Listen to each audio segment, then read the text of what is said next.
Are you struggling with making reading a part of your daily routine?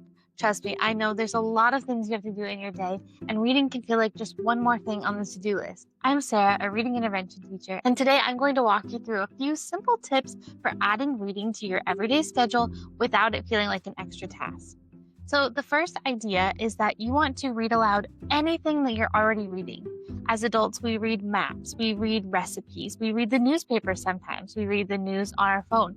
As long as it's appropriate for your child to be hearing, then you can be reading it out loud to model what reading sounds like, model a cadence and how to form the words, and also to show that reading is an everyday part of life that you're partaking in. Because if you're looking at your phone or a recipe book or even the newspaper, your child might not know that you're actually reading, but if you read out loud, then they know that they can read too with time. The second tip I have for you is to habit stack. So in the book Atomic Habits, James Clear talks about something called habit stacking. In fact, he specifically says one of the best ways to build a new habit is to identify a habit you already have and stack a new behavior on top of it. That way, whatever habit you're trying to incorporate fits right into something you're already doing.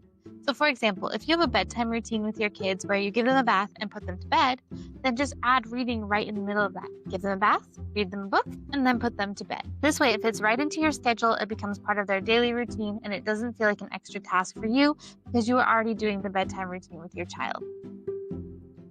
The last tip I have for you today is something that I do as a teacher, and that's to build excitement. So at the beginning of the day, I have my students pick out a book that they want to read at the end of the day. And so they have something to look forward to. And trust me, they don't forget. They know we're going to read that book. They get very excited. In fact, they sometimes ask me multiple times if we're still going to read that book at the end of the day.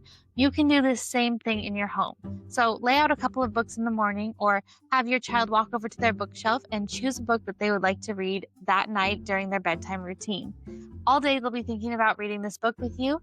Then, when they get to their bedtime routine, they'll be ready to read.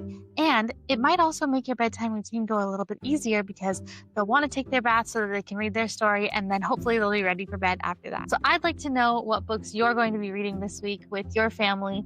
Please leave a comment down below sharing something you're excited to read this week. And I can't wait to see you in my next video. Please also like and subscribe if you like these types of videos. I love to share reading tips with families.